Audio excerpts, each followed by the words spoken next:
السلام علیکم day reader and listeners Urdu novels library میں آپ کا ڈھیر سارا ویلکم. میں ہوں ہدا. نقاب بائے اسامہ زریا کی لاسٹ ایپیسوڈ کا پارٹ 2 ہے. اس کے بعد یہ ناول اینڈ ہو جائے گا.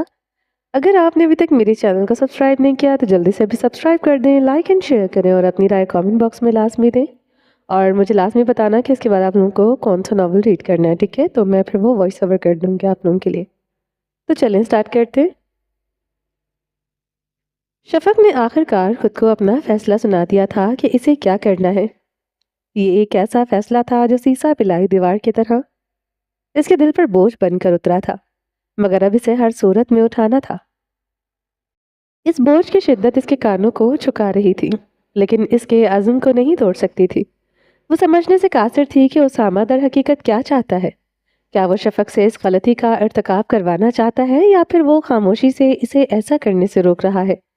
اب اسے ان سوالوں کی کوئی پرواہ نہیں رہی تھی. آج جو دردناک منظر اس نے کیفے کی چھت پر دیکھا تھا, اس منظر نے شفق کو اندر سے ریشہ ریشہ توڑ پھوڑ دیا تھا. اگرچہ وہ زیادہ خوش نہیں دیکھ پائی تھی, لیکن ماہم کا اپنے سارے دبے ہوئے غصے اور بے بسی کو اسامہ پر نکالنا اور پھر روتے ہوئے وہاں سے یوں چلے جانا جیسے اس کے وجود کی ساری توانائی ایک ہی لمحے میں چھن گئی ہو. اس کے بعد اسامہ کا کسی مجسمے کی طرح آہستگی سے اٹھنا اور ہونٹوں پر ایک کرخت مسکراہٹ سجا کر خود کو ایسے سنبھال لینا جیسے کچھ ہوا ہی نہ ہو. یہ سب لمحات گرتے ہوئے ستاروں کی مانند شفق کے دل میں تیر کی طرح پیوست ہو گئے تھے. وہ منظر اس کی آنکھوں میں جم سا گیا تھا. اس نے وہیں سے اپنی کار کا رخ پلٹا اور سیدھی گھر آ گئی. ہسپتال سے وہ بے چینی کے عالم میں جلد چھٹی لے کر آ گئی تھی, کیونکہ اسامہ کے بارے میں سوچ سوچ کر اس کا ذہن اور دل کی کسی طور سکون میں نہیں آ سکے تھے, بلکہ مسلسل جہنمی اضطراب کی کیفیت میں تھے.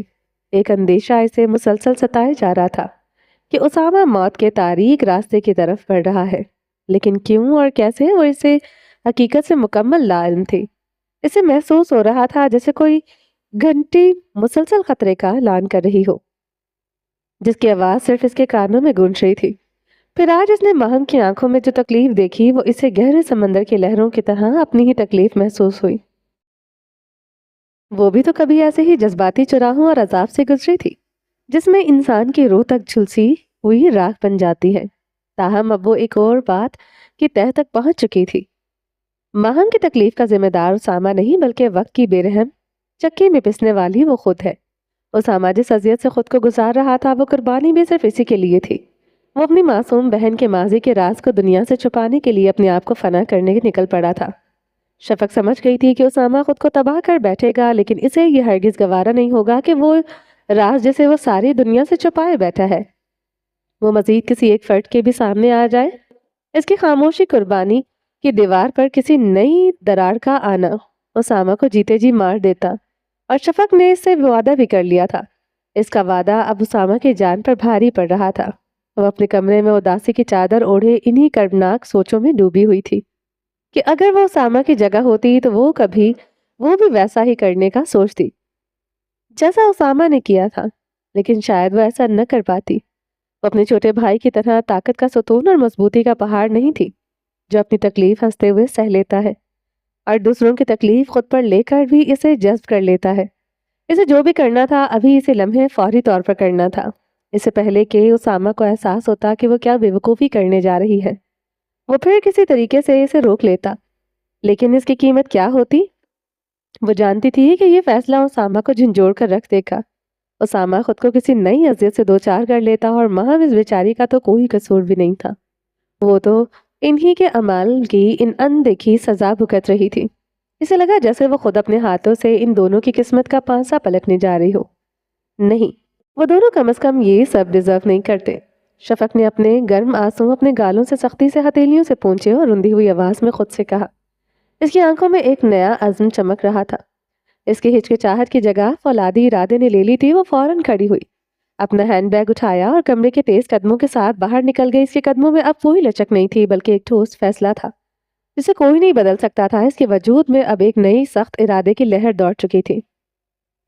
اسامہ ماہم کے جانے کے بعد زیادہ دیر تک کیفے نہیں رک سکا تھا, کیونکہ وہ جگہ اب اس کی کہانی کے دردناک انجام کی خاموش یادگار بن چکی تھی.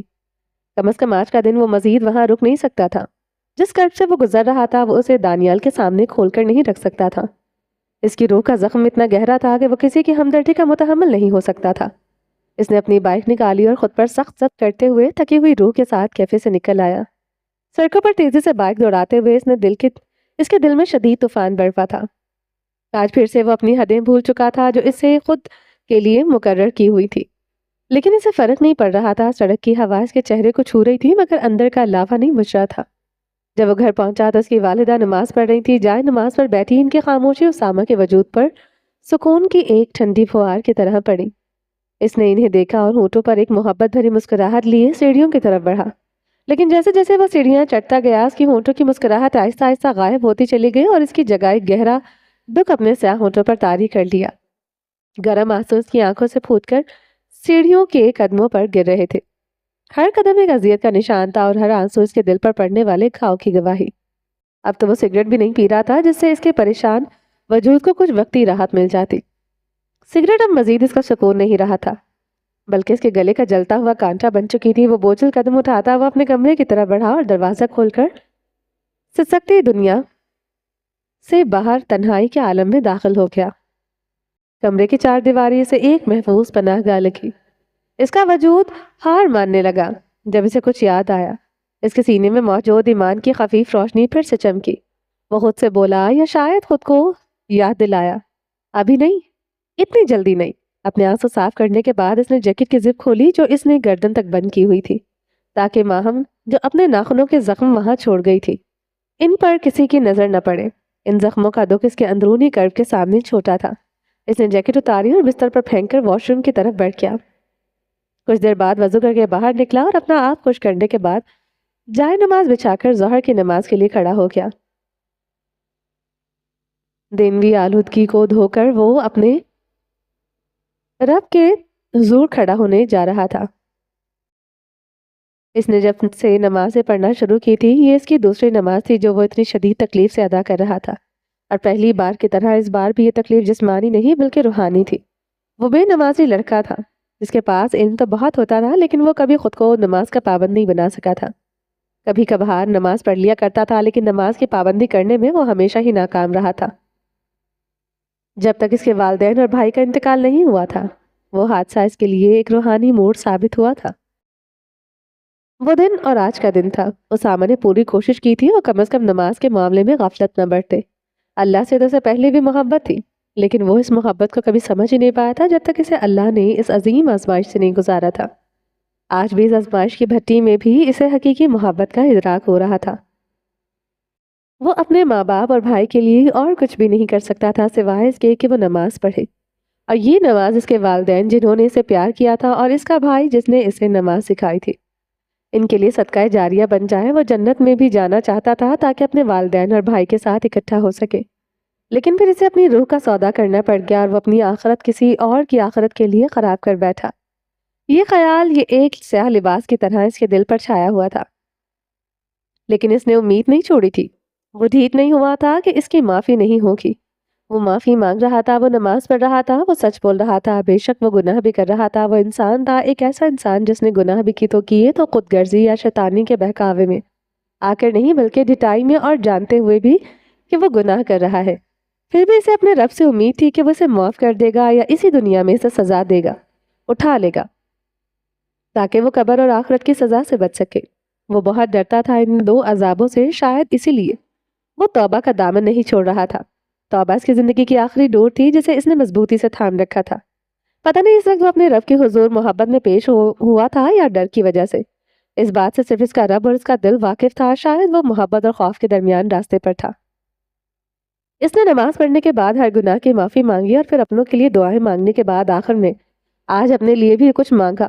اس نے وہ سب مانگا جو اس کے مطابق ہونا ناممکن تھا، لیکن اس نے پھر بھی مانگا کیونکہ وہ کبھی اپنے رب سے نا امید نہیں ہو سکتا تھا۔ اس کی زبان مانگنے کا حوصلہ کی اس کی امید کی شدت کا عکس تھا۔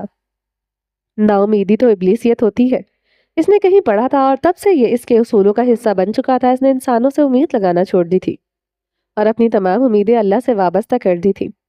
وہ سب کر سکتا تھا لیکن ابلیس جیسا نہیں بن سکتا تھا۔ یہی وجہ تھی کہ اب وہ آج بھی توبہ اور جنت کی امید لگائے ہاتھ اٹھا کر بیٹھا رو رہا تھا۔ آج وہ مکمل ہارا ہوا شخص تھا، لیکن یہی تو اصل امتحان تھا کہ وہ سب کچھ ہار کر بھی امید کا دامن چھوڑے گا نہیں۔ شاید وہ امتحان میں پورا اتر رہا تھا کیونکہ اس نے امید نہیں چھوڑی تھی۔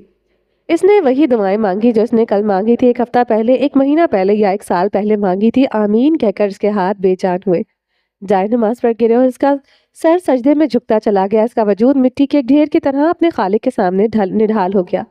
اب اس نے باآواز رونا شروع کر دیا اور کمرہ اس کی درد بھری کراہوں سے گونج رہا تھا۔ یہ وہ آواز تھی جو صرف اس کا رب سن سکتا تھا، کیونکہ وہ اپنے رحیم رب کے حضور ہی تو رو رہا تھا۔ وہ کوئی کمزور شخص نہیں تھا جو انسانوں کے آگے تماشا بنتا، بلکہ وہ تو اپنے خالق کے آگے گرا تھا۔ وہ ذات جو اپنے بندوں کو دھتکارتی نہیں، چاہے وہ جتنی بھی غلطیاں کرائے، بس آ کر اپنی غلطی مان لے، وہ راضی ہو جاتا ہے اپنے گناہگار بندے کے گناہوں پر بھی پردہ ڈال دیتا ہے اور اسے رسوائی سے بچا لیتا ہے، بشرطیہ وہ ابلیس کی راہ پر نہ چل پڑے بلکہ اپنا گناہ قبول کرے، کیونکہ وہاں معافی کے دروازے آخری سانس تک کھلے ہوتے ہیں۔ یا اللہ، آپ کا شکر ہے آپ نے مجھے بچا لیا۔ وہ سجدے میں پڑا بلکتے ہوئے بولنے لگا، اس کی آواز آنسوؤں میں ڈوبی ہوئی تھی۔ مجھے معاف کر دے میرے مالک، میں نے خودکشی کا سوچا، میں شرمندہ ہوں، میں نے ایسا سوچا، میں کیوں؟ لیکن آپ نے مجھے بچا لیا۔ میری تکلیف اتنی بڑھ گئی تھی کہ میں شیطان کے بہکاوے میں آ گیا۔ اس کے الفاظ کچھ لمحوں کے لیے رکے، لیکن رونا نہ تھم سکا، بلکہ رونے نے مزید شدت اختیار کر لی تھی۔ اگر آپ مجھے نماز کے لیے کھڑا نہ کرتے تو شاید میں خود کی جان لے چکا ہوتا۔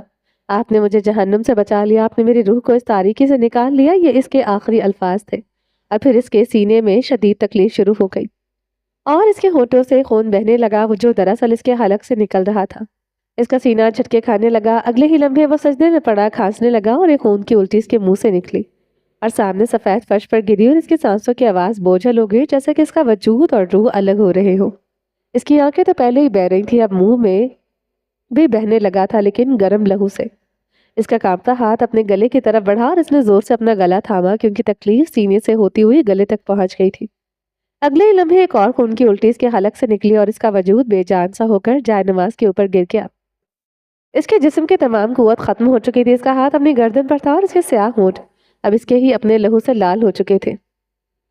خون اس کے ہونٹوں سے بہتا ہوا جائے نماز پر قطرہ قطرہ چپک رہا تھا۔ اس کی آنکھیں بند ہو چکی تھی اور ہاتھ بھی گردن کو چھوڑ کر جائے نماز پر بے حرکت گرا۔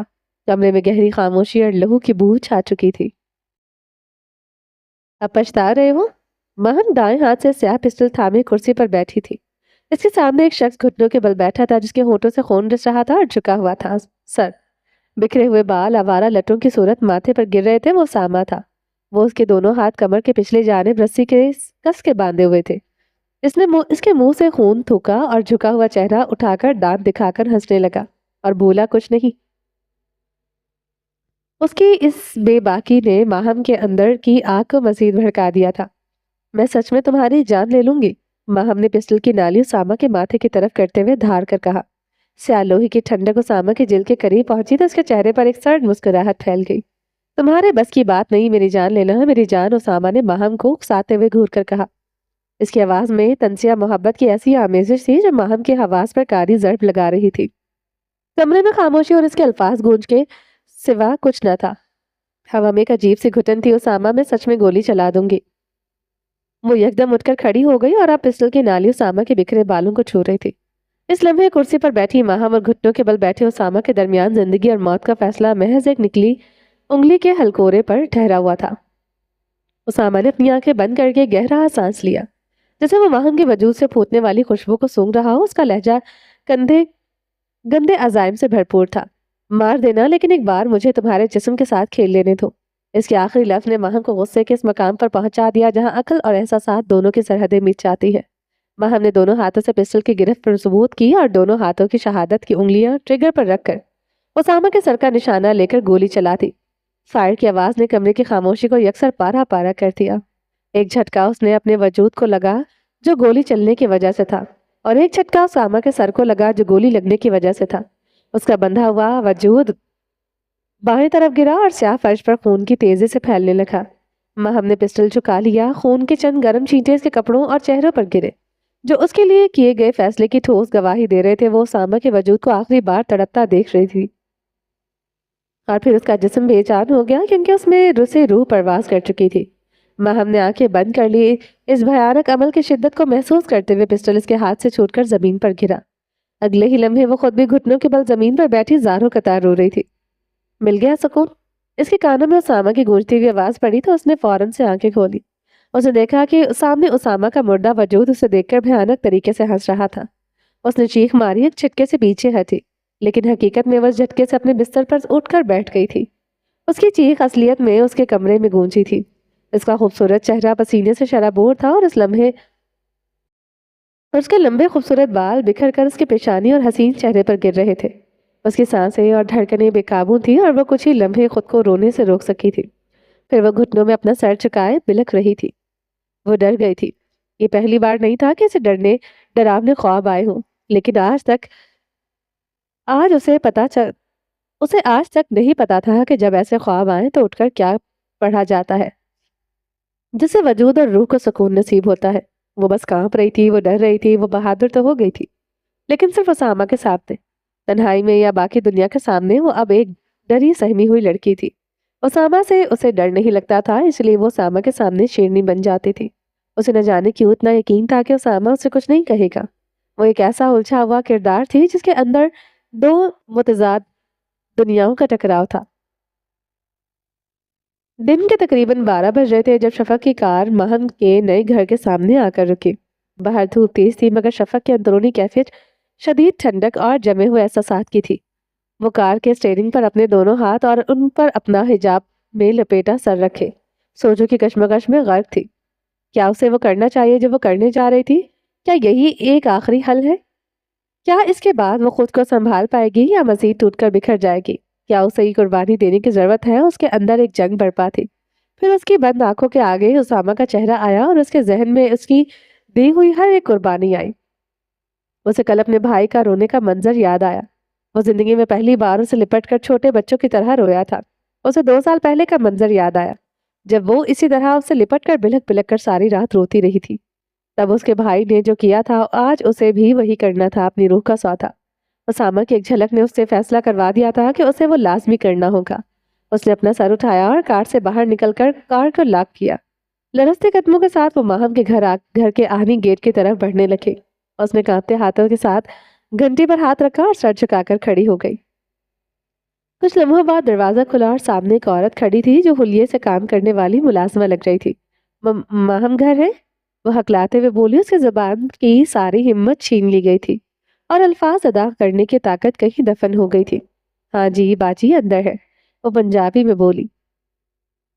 آ جاؤ اندر تسی بھی، وہ آنٹی ایک طرف ہٹتے ہوئے بولی اور شفق پھر سے سوچنے لگی کہ اسے قدم اٹھانا چاہیے یا نہیں۔ یہ وہ ایک قدم تھا جس سے اب واپسی ممکن نہیں تھی۔ شفق نے ایک لمحہ آنکھیں بند کی اور پھر اس کے سامنے اسامہ کا چہرہ آیا۔ اس کا قدم بے اختیار اٹھا اور دروازے سے اندر داخل ہو گئی۔ تسی دوست ہو مامدی؟ وہ آنٹی آگے چلتی ہوئی شفق سے مخاطب ہوئی۔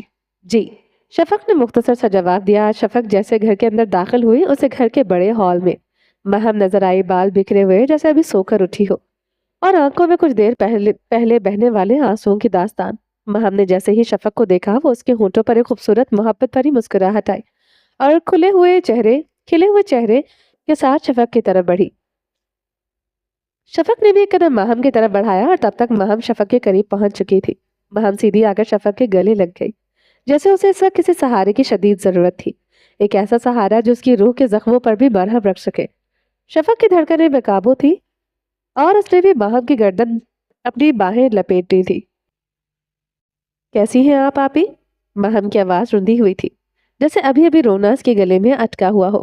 میں ٹھیک ہوں، تم کیسی ہو ماہم؟ شفق کے لہجے میں بناوٹی محبت لاتے ہوئے بولی۔ بس آپ ہی ٹھیک ہی ہوں۔ وہ اتنا بول کر شفق سے الگ ہوئی اور بولی، آ جائے میرے کمرے میں۔ خادمہ نے جب دیکھ لیا کہ ماہم شفق کو پہچان لیا ہے وہ بے فکر ہو کر اپنے کاموں میں مصروف ہو گئی۔ ماہم شفق کا ہاتھ پکڑے اسے اپنے کمرے کی طرف لے جا رہی تھی اور شفق خود اس کے جسم کا ایک حصہ سمجھ کر اس کے ساتھ چلتی گئی۔ جیسے ہی وہ دونوں ماہم کے کمرے میں داخل ہوئی ماہم نے اپنے بیڈ کی طرف اشارہ کیا۔ وہ بولی، بیٹھے آپ ہی، لیکن اگلے ہی لمحے وہ شفق کا ہاتھ چھوڑ کر بستر کی طرف بڑھی اور اپنا بکھرا کمبل سمیٹ کر ایک طرف کیا۔ شفق ہونٹوں پر ایک فرضی مسکان لیے اس کے بیڈ کی طرف بڑھی اور کنارے پر بیٹھ گئی۔ ماہم کافی خوش نظر آ رہی تھی، شاید اس کے لیے وہ اپنا کافی سارا دکھ آنسوؤں کی صورت میں نکال چکی تھی، اور شاید اسی لیے بھی اسے اس وقت کسی کی ضرورت تھی جو شفق نے آ کر کسی حد تک پوری کر دی تھی۔ ابھی کچھ وقت پہلے اس کی آنکھ لگ گئی تھی روتے روتے ہی، اور جب اس نے بھیانک خواب کی وجہ سے بیدار ہوئی تب بھی اس کی آنکھیں نم تھی۔ کیا لیں گی آپ ہی آپ؟ چائے یا کافی؟ وہ خوش شکلی کا نقاب اوڑے ہوئی تھی، لیکن سامنے بھی اسامہ کی بہن بیٹھی تھی جسے اس نقاب کے پیچھے چھپی ہوئی اذیت صاف نظر آ رہی تھی۔ بس وہ اپنے بھائی کے نقاب سے باہر نہیں دیکھ پاتی تھی جب تک وہ خود نہ چاہے۔ کچھ بھی نہیں ماہی، بیٹھ جاؤ تم، شفق سنجیدہ ہوتے ہوئے بولی اور ماہم کو ساتھ بیٹھنے کا اشارہ کیا۔ اور دروازہ بند کر دو پلیز۔ ماہم کے چہرے پر ایک عجیب سی الجھن آئی اور وہ خاموشی سے دروازہ بند کر کے واپس آئے اور شفق کے ساتھ بیٹھتے ہوئے فکر مندی سے بولی، آپ ہی سب خیریت ہے؟ مجھے تمہیں کچھ بتانا ہے۔ نہیں، مجھے تمہیں بہت کچھ بتانا ہے ماہم۔ شفق نے اپنے دونوں ہاتھوں کی انگلیاں آپس میں پھنسائی ہوئی تھی اور وہ اپنی جھولی میں رکھے ہوئے ہاتھوں کی طرف دیکھتی ہوئی بولی، بولیں آپ ہی؟ ماہم کی الجھن برقرار تھی۔ شفق کے ہاتھ کانپنا شروع ہو گئے تھے۔ اس نے کانپتے ہاتھوں سے اپنا چشمہ اتار کر ایک طرف رکھا اور اپنی نم آنکھوں کو ہتھیلی سے صاف کرتے ہوئے بولی، مجھے معاف کر دو ماہم۔ اس کی آواز میں رونے کی جھلک آ گئی تھی، جیسے ضبط کی دیوار کمزور پڑ رہی ہو۔ کیا ہوا ہے؟ آپ معافی کیوں مانگ رہی ہیں اور آپ رو کیوں رہی ہیں؟ ماہم نے شفق کے کاندھے پر اپنا نازک سا ہاتھ رکھا اور پریشانی سے بولی، میں اسامہ کی بڑی بہن ہوں ماہی۔ شفق کی زبان سے جیسے ہی یہ جملہ ادا ہوا اس کا ضبط ٹوٹ گیا اور وہ نہ چاہتے ہوئے بھی رونے لگ گئی تھی اور دائیں ہاتھ کی انگلیاں آنکھوں پر رکھ لی تھی۔ ماہم کے کانوں تک جیسے ہی شفق کے الفاظ پہنچے وہ بے اختیار جھٹکے سے شفق سے کچھ فاصلے پر ہو گئی۔ اسے یقین نہیں آ رہا تھا شفق نے ابھی جو کہا۔ اس کی آنکھیں اور ہونٹ حیرانی سے کھلے ہوئے تھے، دماغ کچھ بھی سوچنے سے انکار کر چکا تھا اور دل اذیت کی بھٹی میں جھونک دیا گیا تھا۔ وہ شفق کو اپنے سامنے بیٹھا روتے دیکھ رہی تھی، لیکن وہ دیکھ کر بھی ایسے بیٹھی تھی جیسے اسے کچھ نظر نہیں آ رہا، اور نہ ہی شفق کی سسکیوں کی آواز اس کے کانوں تک پہنچ رہی تھی۔ کچھ لمحے بعد جیسے ہی وہ اس ٹرانس سے باہر آئی اور اس کے دماغ کو کام کرنے کی صلاحیت واپس ملی، اس نے دھندلی آنکھوں سے شفق کی طرف دیکھا اور لہجے میں نفرت لیے بولی، آپ اس گھٹیا شخص کی بہن ہیں؟ یہ کیسے ممکن ہے؟ آپ تو… وہ بولتے ہوئے رکی اور اگلے ہی لمحے وہ ہنس پڑی جیسے اسامہ ہنسا تھا۔ مذاق ہو رہا ہے میرے ساتھ؟ یہ بات اس نے شفق سے بولی تھی یا خود سے؟ اسے علم نہیں تھا، بس اس کی زبان پر آ گئی تھی۔ شفق کو تو وہ 2 سال سے جانتی تھی اور اپنی بڑی بہن فاطمہ کے ذریعے جانتی تھی۔ فاطمہ اور شفق کی دوستی تھی اور وہ کافی دفعہ اس کے گھر بھی آ رہی تھی۔ وہ ہمیشہ مہم کے لیے کچھ لاتی تھی، اس سے پیار سے پیش آتی تھی اور تب سے مہم کو وہ اچھی لگتی تھی۔ اس کا دل چاہتا تھا کہ کاش فاطمہ کی جگہ شفق اس کی بڑی بہن ہوتی تو وہ کتنی سکھی ہوتی، لیکن پھر اسے پتا چلا تھا کہ فاطمہ اور شفق کی دوستی ٹوٹ گئی تھی اور اس کے بعد شفق بھی آنا بند کر دیا تھا۔ ماہم نے 1-2 بار شفق سے کال کر کے پوچھنے کی کوشش بھی کی تھی کہ کیا ہوا، لیکن شفق نے کچھ نہیں بتایا۔ آج وہی لڑکی آ کر کہہ رہی ہے کہ وہ اسامہ کی بہن ہے۔ یہ اسامہ ہر جگہ کہاں سے آ رہا تھا؟ ہر چیز سے پردہ اٹھنے کے بعد اس کے پیچھے ماہم کو اسامہ کھڑا نظر آ رہا تھا۔ شفق کے آنسوں کا بند تب بند تھا جب اس نے اپنے بھائی کے لیے گھٹیا کا لفظ سنا۔ یہ چیز اس کی اپنی تکلیف سے زیادہ بڑھ رہی تھی۔ اس نے اپنے آنسوں پوچھے اور ماہم کی طرف دیکھ کر دوبارہ سنجیدہ ہوتے ہوئے بولی، نہیں ہے وہ گھٹیا، آپ بھی اس کے ساتھ شامل تھی، آپ اس ریپس کی بہن ہیں۔ اوہ، آپ دونوں نے مل کر مجھے اور میرے خاندان کو پھنسایا؟ ماہم کے چہرے پر ایک پاگل پن والی مسکراہٹ تھی اور وہ اسی تھامے بولتی گئی جیسے اسے کچھ سمجھ ہی نہیں آ رہا تھا کہ وہ کیا بول رہی تھی، اور دماغ کہہ رہا ہے کہ اسے سمجھ آ رہا ہے کہ اس کے ساتھ کیا کیا گیا ہے۔ ماہم وہ ریپس نہیں ہے، شفق تکلیف سے بولی، اور ماہم کی حالت دیکھ کر وہ اس کے لیے پریشان بھی ہو رہی تھی۔ آپ کو نہیں پتا، آپ کے بھائی نے میری بہن اور آپ کی دوست کا ریپ کیا تھا۔ اس نے میرے بھائی کی جان لی۔ ایسا ممکن نہیں کہ آپ کو پتا نہیں اور آپ منہ اٹھا کر مجھے معافی مانگنے آ گئی۔ کیا آپ بھی اس کی طرح گھٹیا عورت ہیں؟ میں آپ کیوں کہہ رہی ہوں؟ تم بھی اس جیسی ہو شفق، ایک بد کردار عورت۔ ماہم واقعی ہوش میں نہیں لگ رہی تھی۔ وہ غصے اور دکھ کی ملی جلی کیفیت میں ہی ایک سانس میں اتنا سب کچھ بول گئی تھی۔ اسی لمحے شفق نے ایک زوردار تھپڑ ماہم کے چہرے پر رسید کر دیا اور چیخ کر بولی، ہاں میں ہوں بد کردار، لیکن میرا بھائی وہ ایسا نہیں ہے۔ خبردار جو تم نے میرے سامنے اس کو مزید ایک لفظ کہا، میں تمہاری زبان کھینچ لوں گی۔ میں نے کیا ہے تمہاری بہن کا ریپ؟ اسامہ نے نہیں، لیکن تم جانتی ہو مجھ سے زیادہ بد کردار تمہاری بہن تھی، جس نے تمہارے شریف النفس بھائی اور اس خبیث دوست کے ساتھ میری عزت لٹوائی تھی۔ شفق نے پورا زور لگایا تھا اور ایک ایسا بوجھ تھا جسے زبان سے ادا کرنے کے بعد اس کا سانس پھول گیا تھا اور باقی وجود بھی دل اور روح سمیت تھک چکا تھا۔ وہ لمبی لمبی سانسیں بھر رہی تھی۔ ماہم جس کو ابھی تھپڑ پڑا تھا وہ جو جوابی وار کرنے کا سوچ رہی تھی، لیکن شفق کے جملوں نے اس کے جسم سے ساری طاقت نچوڑ لی تھی۔ وہ اب عجیب نظروں سے شفق کی طرف دیکھ رہی تھی۔ اسے بھی کچھ سمجھ نہیں آ رہا تھا کیا ہوا، چپ کیوں ہو گئی؟ کیا تمہیں میری بات پر یقین نہیں آ رہا شفق؟ شفق نے اپنی بھیگی پلکوں سے ماہم کی طرف دیکھا۔ اس کا لہجہ ٹوٹا ہوا تھا مگر ہر لفظ میں ایک لرزتی ہوئی حقیقت تھی۔ وہ روتی ہوئی چلی گئی اور پھر جیسے کسی دیوانگی کے عالم میں اس نے اپنا حجاب کھینچ کر اتارا۔ اس کا دوسرا ہاتھ ایک ناکام کوشش کر رہا تھا کہ آنسوؤں سے بے قابو سیلاب کو روک لے، مگر وہ تھے کہ تھمنے کا نام ہی نہیں لے رہے تھے۔ اس کے بھیگے سرخ چہرے پر بے بسی اور غم کی لکیریں نمایاں تھی۔ مہم کی آنکھیں حیرت اور دہشت سے پھیل چکی تھی۔ وہ شفق کی اس پاگل پن کو دیکھ رہی تھی، مگر اس کا دماغ اور پورا وجود شفق کے الفاظ کے بوجھ تلے جیسے سن ہو کر رہ گیا تھا۔ شفق کا حجاب جوں جوں اس کی گردن سے سرکتا گیا، مہم کی آنکھیں مزید کشادہ ہوتی گئی۔ منظر اب اور واضح ہوتا چلا گیا۔ شفق کی گردن پر جلنے کے گول گول نشانات تھے جو کسی وحشیانہ اذیت کی کہانی سنا رہے تھے۔ یہ گواہی تھی اس ظلم کی انتہا کی جو اسے سہنا پڑا تھا۔ یہ نشان تمہارے بھائی اور جماعت نے سگریٹ سے بنائے ہیں۔ میرے پورے جسم پر ایسے نشانات ہیں مہم، میں تمہیں بتاؤں کہ کتنے ہیں؟ پورے 33 نشان ہیں۔ اس کے لہجہ اب سسکیوں سے نکل کر ایک ٹھوس احتجاج میں بدل گیا تھا۔ وہ درد کی شدت سے کانپ رہی تھی۔ کہو کہ میں بد کردار عورت ہوں اور میرا بھائی ریپسٹ ہے، اب کیوں چپ ہو؟ اب کیوں گونگی ہو گئی ہو؟ اس کی ہتھیلیوں سے حجاب کا کپڑا چھوٹا اور بے جان ہو کر اس کی گود میں گر گیا۔ اس کے ساتھ ہی اس کا چہرہ بھی جھک گیا اور آنکھوں سے مسلسل بہتے آنسو اس بے بسی کے کپڑے کو مزید بھگو رہے تھے۔ اس نے اپنا گہرا راز مزید ایک شخص کے حوالے کر دیا تھا۔ وہ زندہ لوگوں میں اب دوسری ہستی تھی جو شفق کے کربناک سچ سے واقف ہو چکی تھی۔ شفق کے لیے یہ اعتراف کتنا دردناک اور اذیتناک رہا ہوگا، اس بات کی گواہی اس کے آنسو اور لرزتے ہوئے ہاتھ دے رہے تھے۔ کمرے کی فضا پر غم اور خاموشی کا ایک بھاری پردہ پڑ چکا تھا۔